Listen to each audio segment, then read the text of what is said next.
একটা সময়ের দাবি যে আমরা তো এই সরকারকে অনেকদিন সময় দিয়েছি এবং সরকারের যৌক্তিক যে এই সমালোচনাগুলো সেটাও আমরা করেছি, কিন্তু দিন শেষে আমরা দেখেছি যে আসলে একটা গণতান্ত্রিক রাষ্ট্রের প্রকৃত অভিভাবক হচ্ছে নির্বাচিত সরকার, অর্থাৎ জনগণের মাইন্ডেড নিয়ে যে সরকার গঠন হয় সেটাই হচ্ছে জনগণের সরকার। তো আমার মনে হচ্ছে যে এই সরকার যতটুকু করেছে একেবারেই যে কিছু করে নাই সেটা না, অনেক কিছু করেছে, কিন্তু আসলে এই সরকারের তো ধরেন কর্মপরিধি অনেক ছোট, উপদেষ্টা পরিষদ অনেক ছোট, এবং জনগণের সবচেয়ে বড় কথা হচ্ছে জনগণের সাথে তাদের কোনো সম্পর্ক নেই এই সরকারের, যেহেতু তারা সরাসরি জনগণের ভোটে নির্বাচিত না। তো সেজন্য আমি মনে করি যে এই সরকার চাইলেই সবকিছু করতে পারবে না, সব সংস্কারও করতে পারবে না, সব বিচারও করতে পারবে না, রাষ্ট্রকে একটা নির্বাচিত সরকার যেভাবে চালায় সেভাবে চালাতে পারবে না। এই জন্যই আমরা তার নাম দিয়েছি অন্তর্বর্তীকালীন সরকার। তো আমি মনে করি যে ফেব্রুয়ারিতে নির্বাচন হবে, এখানে এখন আর বিন্দু মাত্র কোনো সন্দেহ নেই। ওই নির্বাচনের মধ্য দিয়ে ওনাকে ওনাকে তো অন্তর্বর্তীকালীন সরকার, বাট ওনাকে যে প্রশ্ন করা হয়েছিল উনি বলেছেন যে ওনাকে মানুষ অনেক দিন চায়। তো সেটা আসলে কোনোভাবে কাজ করবে কিনা সরকারের মধ্যে, নাকি আসলে ওই চ্যাপ্টার ক্লোজ, এখন ওইটা কোনো সম্ভাবনা নাই? ওইটার আলোচনা যারা করে আসলে আমি মনে করি যে তারা বোকার স্বর্গে বাস করে, এবং ওই আলোচনাগুলো শুধুমাত্র তারাই এখন পর্যন্ত উঠাচ্ছে। আমি আমি তো ধরেন বাংলাদেশের রাজনীতিতে সব দল এবং সব ব্যক্তিকেই আমার চিনা, যেহেতু আমি দীর্ঘদিন ধরে রাজনীতি করি। একেবারে ছাত্র অবস্থা থেকে আমি 2012 থেকে আমি বাংলাদেশের রাজনীতিতে ওতপ্রোতভাবে জড়িত। তো সে কারণে আমি বলছি, দেখুন, যাদের মানুষের সাথে সম্পর্কটা খুব বেশি না, শুধুমাত্র দল করে এবং শো আপ করে যারা, এবং যারা এই জুলাই আন্দোলনের প্রকৃত ক্রিমটা যারা এখন পর্যন্ত খাচ্ছে, অর্থাৎ এই সরকার থেকে সবচেয়ে বেশি সুযোগ সুবিধা যারা নিচ্ছে, শুধুমাত্র তারাই বলছে যে এই সরকারকে আমাদের প্রয়োজন। কিন্তু এই সরকারও তাদেরকে ওভারটেক করে বলছে, না, তুমি আমার থেকে আর অবৈধ সুযোগ সুবিধা নিতে পারবে না, আমি নির্বাচন দিয়ে দিব, রাষ্ট্র এভাবে চলতে পারে না, তোমার বদনাম অর্থাৎ তোমার যে দুর্নীতির দায় সেটা আমি কেন নিব। তো এটা আমাদের প্রফেসর মোহাম্মদ ইউনূস সরকার বুঝতে পেরেছেন, প্রধান উপদেষ্টা, এই জন্য তিনি নির্বাচন কল করেছেন সব বাধা অতিক্রম করে। তিনি এখনো পর্যন্ত আপনারা দেখছেন জাতিসংঘে গিয়ে তিনি কি স্টেটমেন্ট গুলো দিয়ে আসছে। তো আমি মনে করি যে উনি সফল হবে, আমরা চাই যে উনি সফল হোক। 5 তারিখের পরে আমাদের রাষ্ট্রের যেহেতু একটা ভঙ্গুর অবস্থার মাধ্যমে, একটা যুদ্ধের মাধ্যমে তিনি দায়িত্বটা নিয়েছে, আমরা এখনো পর্যন্ত চাই উনি যা করেছে আমরা তার জন্য সন্তুষ্ট, যা করে নাই তার জন্য আমরা হতাশ নয় মোটেও, কিন্তু শেষমেশ তিনি যদি জনগণের ক্ষমতা সত্যিকার অর্থে জনগণকে দিয়ে যেতে পারে, আমি মনে করি যে এটাই হচ্ছে উনি সাফল্য। উনি কি করেছে না করেছে তখন সেটা আলোচনা আসবে না, যে এই সরকার একটা অবাধ সুষ্ঠু নিরপেক্ষ নির্বাচন জাতিকে উপহার দিয়েছে পরপর 3টা বিতর্কিত নির্বাচনের পরে, জুলাই অভ্যুত্থানের পরে, যেখানে জনগণ তার প্রার্থীকে ভোট দিবে, কোন দলকে ভোট দিবে না। সে দলের হয়ে দাঁড়াবে, কিন্তু সে যদি ভালো না হয় তাকে জনগণ ভোট দিবে না। এই মানে আপনার নিরাপত্তাটা, এই লেভেল প্লেইং ফিল্ডটা এই সরকার তৈরি করে দিয়েছে, যার জন্য আগামী যে সরকার আসবে, তত্ত্বাবধায়ক সরকার, তিনি এই সরকারের এই নির্বাচনটাকে এক্সাম্পল হিসেবে রাখবে। তা আমি মনে করি সেটার জন্য আমাদের প্রফেসর ইউনূস শতভাগ আন্তরিক, এবং তিনি এই মুহূর্তে চাচ্ছে যে সত্যিকার অর্থে বাংলাদেশে একটা নির্বাচিত সরকার আসুক। এখন উপদেষ্টাদের মধ্যে কেউ কেউ চাচ্ছে না। কারা চাচ্ছে না আপনারা হয়তো আপনি আমার থেকে বেশি বলতে পারবেন, যেহেতু আপনি মিডিয়া জগতের, আপনার অনেক বড় একটা চ্যানেল যেখানে আমরা কথা বলি। আপনি অভ্যুত্থানের আগ থেকে, অনেক আগ থেকে আপনি এই স্বৈরাচার বিরোধী আন্দোলন, আমি মনে করি আপনিও অনেক ভালো ভূমিকা রেখেছেন। আপনারা যারা প্রবাসে সাংবাদিকতা করেছেন, আমাদের দেশের সাংবাদিকরা যখন আপনার দলীয়করণ হয়ে গেছে, তারা যখন একটা দলের কাছে জিম্মি হয়ে গেছে, তখন আপনারাই আমাদেরকে কথা বলার স্পেস দিয়েছেন। তো সেই জায়গা থেকে আপনারা তো সবই দেখতেছেন, সবই বুঝতেছেন সত্যিকার অর্থে সরকারের মধ্যে কোন কোন উপদেষ্টা নির্বাচন চাচ্ছে না এবং কেন চাচ্ছে না। তারা সরকারের মধ্যে এই এই সময় নির্বাচন চাচ্ছে না শুধুমাত্র বিতর্কিত উপদেষ্টারা, তাদের ব্যক্তিগত লাভবান হওয়ার জন্য, এবং তারা তো আর রাজনীতি করতে পারবে না সেটা তারা বুঝেই গিয়েছে।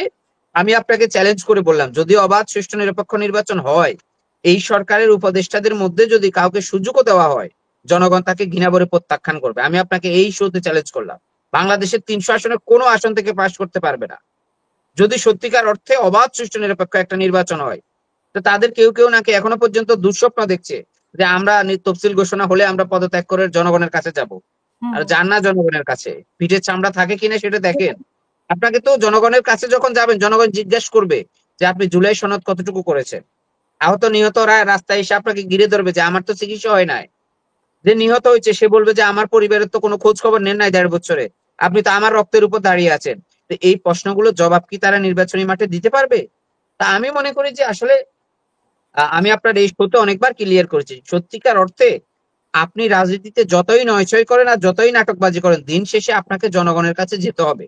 যদি আপনি অ্যাজ এ রাজনৈতিক লিডার হন, একটা রাজনৈতিক দলের কর্মী হন, জনগণ ছাড়া বাংলাদেশের রাজনীতি কখনোই সম্ভব না। আপনি দেখেন অনেক ছোট ছোট দল তারা এম্বাসিতে যাচ্ছে, বিভিন্ন এম্বাসিতে ঘোরাফেরা করছে, দিন শেষে আপনাকে তো এম্বাসি পাশ করাই দিবে না ভাই। তাহলে তো আমরা হাসিনার আমলে যা হয়েছে আমরা তো সেটাকে প্রত্যাখ্যান করেছি। আমরা বলছি যে বাংলাদেশে আগামী 100 বছর 50 বছর সত্যিকার অর্থে অবাধ সুষ্ঠু নিরপেক্ষ হবে। প্রয়োজনে এক সরকার 50 বার আসবে, কিন্তু সে জনগণের ভোট নিয়ে আসবে, জনগণের মাইন্ডেড নিয়ে আসবে। আসুক পরপর 3 বার একটা একটা দল বিজয়ী হোক, আমাদের কোনো সমস্যা নাই, কিন্তু সত্যিকার অর্থে অবাধ সুষ্ঠু নিরপেক্ষ নির্বাচনের মাধ্যমে আপনাকে আসতে হবে। আপনাকে জবাবদিহিতে সরকার থাকতে হবে, আপনাকে প্রশ্ন করবে জনগণ, আপনার জি। সম্পদের হিসাব দিতে হবে, আপনার দলের হিসাব দিতে হবে। আপনি যে সত্যিকার অর্থে যেভাবে দেশ চালাচ্ছেন, আপনি কি আপনার দল চালাচ্ছেন না দেশ চালাচ্ছেন? এই দুটো জিনিস আমরা আমি মনে করি যে 5 তারিখের পরে জনগণ আলাদা করে নিয়েছে। হাসিনা তো দেশ চালায় নাই, তিনি দল চালিয়েছে। যে আমি মনে করি যে আগামী দিনে যদি জনগণের সরকার প্রতিষ্ঠা হয়, সেই সরকার প্রধান হবে, দেশ চালাবে তিনি, তার দল চালাবে না। এটা আপনি আশা করি যে এই বা ধরেন ইতিমধ্যে আপনারা দেখতে পাচ্ছেন যে বড় রাজনৈতিক দলের যে দায়িত্ব নিয়ে যিনি যে কথাগুলো বলছেন, আমি তো মনে করি তিনি ক্ষমতা আসলেও এটাই বলবে যে দলের আগে হচ্ছে দেশ, সবার আগে বাংলাদেশ। তো এই স্লোগানকে আমরা বেসিস করেই তো আমরা দিল্লি না ঢাকা স্লোগান দিয়েছি, আমরা কোটা না মেধা স্লোগান দিয়েছি। কিন্তু আমরা দেখতে পাচ্ছি যে আমাদের সহযোদ্ধারা এত অল্প সময়ের মধ্যে তারা জনগণের কাছে একদিকে ঘৃণিত হবে, তাদের নৈতিক অবক্ষয় হবে, তারা দুর্নীতিতে জড়িয়ে যাবে। এটা আসলে ধরেন সত্যিকার অর্থে আমাদের জন্য অনেক লজ্জার যে আমরা তো একসাথে আন্দোলন করেছি, এত হুম। অল্প সময়ের মধ্যে মানুষ কিভাবে নষ্ট হয়ে যায়। তা আমি এই তরুণ সমাজের প্রতি শুধু একটাই উদাত্ত আহ্বান জানাবো, যে যাদেরই হচ্ছে ধরেন টাকা পয়সার অনেক লোভ থাকবে, তারা রাজনীতিতে আসবে না, তারা ব্যবসা করুক, সমস্যা নাই। কিন্তু রাজনীতিতে আপনি আসবেন, সত্যিকার অর্থে আপনাকে জনগণকে নিয়ে কাজ করতে হবে। এখানে আপনি অনেক মানে হালাল ব্যবসা করতে পারবেন, আপনি অনেক কিছু করতে পারবেন, উপার্জন করতে পারবেন। একটা রাজনৈতিক নেতা কোনো ব্যবসা করতে পারবেন এটা হতে পারে না, কিন্তু আপনি টেন্ডারবাজি করবেন, চাঁদাবাজি করবেন, তদবির করবেন, হ্যাঁ, অবৈধ সব জিনিস আপনি দখল করে বসবেন। তো এই ধরনের জিনিস 5 তারিখের পরে মানুষ চাচ্ছে না। আমি মনে করি বড় রাজনৈতিক দলগুলো অনেকাংশে ধরেন তারা নিজেদের মাধ্যমে অনেকাংশে শুধরে গেছে। আপনি দেখেছেন যে এখানে এসেছে যে একটা বড় রাজনৈতিক দল থেকে অনেককে শুধুমাত্র সাদাবাজির কারণে বহিষ্কার করা হয়েছে।